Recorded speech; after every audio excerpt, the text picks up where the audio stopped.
என்னுடைய ஸ்பீச்க்கான ரகசியமே அப்சர்வேஷன் தான். No distraction தான். You cannot distract me. You cannot hold me from any observation.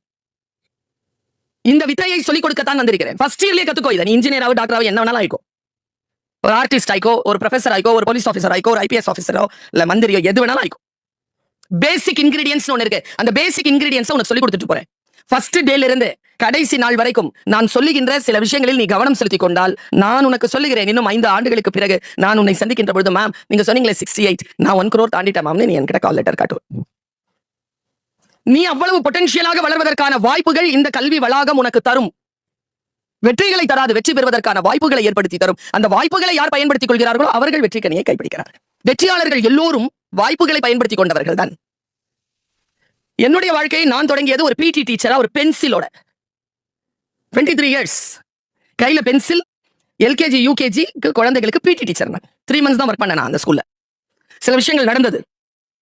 நான் எந்த மாதிரியான கிரீச்சர்னா, யாராவது திட்டினாலோ, யாராவது அவமானப்படுத்தினாலோ, யாராவது என்ன கேவலப்படுத்தினாலோ நான் திரும்பி ரியாக்டே பண்ண மாட்டேன். அப்படியே அப்சர்வ் பண்ணி வச்சுப்பேன். யார் நம்மளை அவமானப்படுத்தினாங்களோ, யார் நம்மளை கிரிட்டிசைஸ் பண்ணாங்களோ அவங்களுக்கு முன்னால் உயர்ந்து காட்டுவேன். அதுதான் அவர்களுக்கு தருகின்ற பதில் என்பது தெரிந்த பிறகு வெற்றியை ருசிக்க தொடங்கினேன் நான். அதான் பதில். அவங்களோட சண்டை போடுறது இல்ல பதில். எப்படி வெற்றி பெறுவது? ஒரு பிடி டீச்சரா போறேன் நான். என்ன ஃபர்ஸ்ட் டே எனக்கு கிளாஸ்ல ஸ்டாஃப் ரூம்ல சீட் கொடுக்கல மேடம். கிரவுண்ட்ல ஸ்டூல் போட்டுருக்காங்க. கிரவுண்ட்ல தான் உட்காரணும். வெயில் அடிக்குது கிரவுண்ட்ல. டிஃபன் பாக்ஸ் எல்லாம் வச்சுக்கிட்டு சைன் பண்ணிட்டு வந்து கிரவுண்ட்ல உட்காரணும். ஏதாவது நிழல் வேணும்னா ரவுண்ட்ஸ் வரலாம். அப்படி ரவுண்ட்ஸ் வந்துட்டு இருக்கும்போது ஒரு கிளாஸ் ஃப்ரீயா இருக்கு, உள்ள நுழையிறேன். உள்ள நுழைகின்ற பொழுது அங்க கிளாஸ் இல்ல.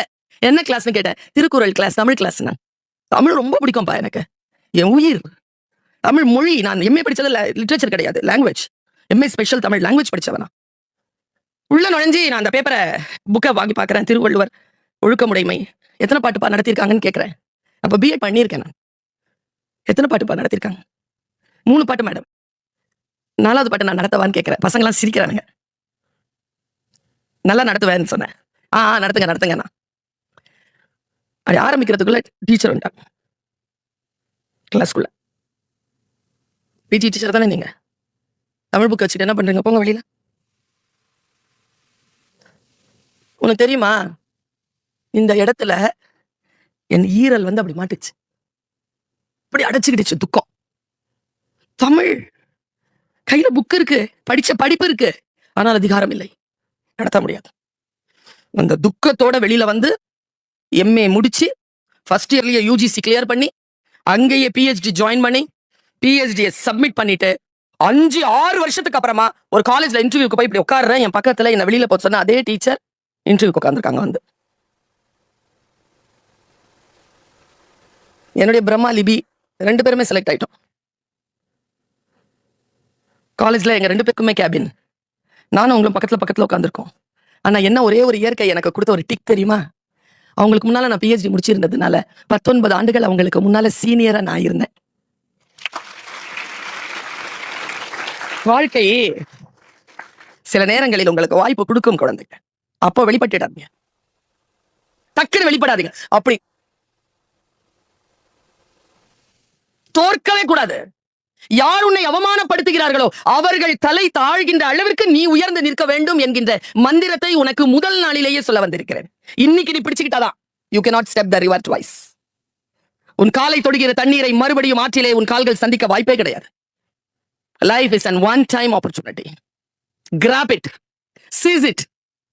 அப்படி சீஸ் பண்ணிட்டு நீ என்ன பண்ண போற? உன்னுடைய வாழ்க்கையில் நீ உயர்ந்து நிற்க வேண்டும் என்றால் என்ன செய்வது? பாருங்க, எனக்கு நான் காலேஜ்ல அவங்க பக்கத்துல வந்து உட்காந்துட்டேன். சரி, முடிஞ்சிருச்சா என் லைஃப்? தமிழ் நான் கல்லூரியில துறை தலைவர். நான் துறை தலைவரா உட்கார்றேன். ஜூன் 16, ஜூலை 18 எனக்கு அரசாங்கத்திலிருந்து ஒரு ஆணை வருது. ஒரு 3 வருஷம் நீங்க காலேஜ்ல இருந்து உங்களுக்கு பணிவிடுப்பு. நீங்க மதுரையில் இருக்கக்கூடிய உலக தமிழ் சங்கம் என்கின்ற இயக்கத்திற்கு, தமிழ்நாடு அரசின் நிறுவனத்திற்கு துணை தலைவராகவும் இயக்குனராகவும் அரசாங்கம் உங்களை நியமித்திருக்கிறது. நீங்கள் அங்கே சென்று பணிபுரிய வேண்டும் என்று வந்தது. உங்களுக்கு முன்னால நின்றுட்டு இருக்கிற நான் வெறும் என்று சொல்ல மாட்டேன். ஒரு டீச்சரோ ஒரு ப்ரொஃபஸரோ இல்ல, ஒரு நிறுவனத்தின் துணை தலைவரும் இயக்குனராகவும் நின்று பேசுகிறேன். பென்சில் இருந்து தொடங்கிய என் லைஃப் இன்னைக்கு கிரீன் பென்ல இருக்கு. நான் இன்னும் 10 வருஷம் இருக்கு மேடம்.